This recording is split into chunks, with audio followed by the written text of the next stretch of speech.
اور رسول اللہ صلی اللہ تعالی علیہ وسلم نے ارشاد فرمایا جو صبر کرنے کی کوشش کرے گا رب اسے صبر عطا بھی کرے گا۔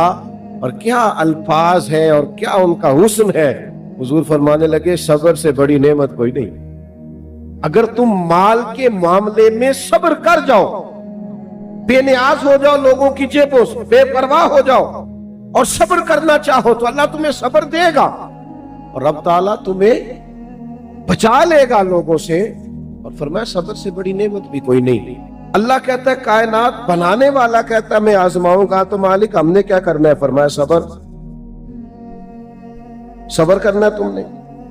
امام غزالی تو کہتے ہیں 70 مقامات ہیں قرآن مجید میں جن میں صبر کا تذکرہ ہے، لیکن بعض علماء نے لکھا ہے 100 مرتبہ قرآن مجید میں اللہ نے صبر کا ذکر کیا۔ کس نے کہا یہ صبر کرو؟ یہ 70 یا 100 مرتبہ فرمانے والا قادر مطلق ہے جس کے قبضہ و قدرت میں ساری کائنات، پل بھر میں چاہے تو لفظ کن سے کیا کا کیا کر دے۔ وہ کہتا ہے میرے پاس ساری قدرتیں ہیں، حکمتیں ہیں، میرے قبضہ و اختیار میں سارا کچھ ہے، پر میں تمہیں کہتا ہوں مجھے صبر تو کر کے دکھاؤ۔ گویا حکمت الہی یہ ہے صبر کرو۔ یا اللہ مشکل بڑی آ گئی، تکلیف بڑی ہے، پریشان بڑے ہیں، ہم ڈپریشن کے اندر پوری طرح مبتلا ہو گئے ہیں، زمانے کی تیز دھوپ نے ہمیں سخت ترین تپتے ہوئے صحرا پہ لا کھڑا کیا ہے۔ مالک کریم ہماری حالت یہ ہے کہ ہم اپنے ذہن پر، روح پر، آنکھوں پر، کانوں پر بوجھ محسوس کرنے لگے ہیں، ہماری نیند اڑ گئی ہے، ہماری طبیعت بے چین ہے، کیا کریں؟ ہمیں تیری مدد چاہیے، ہماری مدد فرما۔ تو کائنات کا رب کہتا ہے یا ایھا الذین آمنوا استعینوا بالصبر والصلاۃ، اے ایمان والو صبر اور نماز سے مدد طلب کرو۔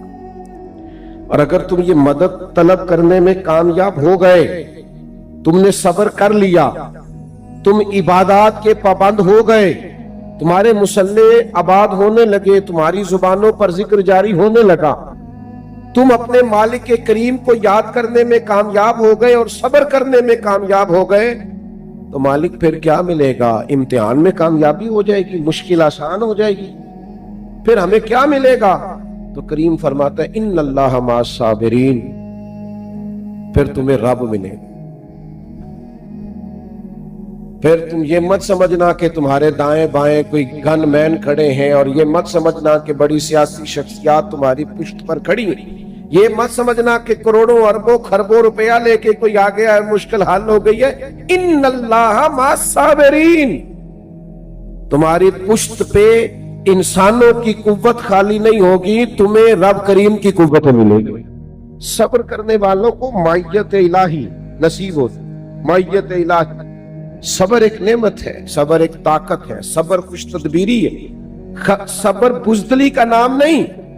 صبر تو وہ دریا ہے جس میں دشمن ڈوب جایا کرتے، صبر تو وہ کنواں ہے جس کے اندر دشمن غرق ہو جاتا، صبر تو وہ آگ ہے جس میں مخالف جل جایا کرتا۔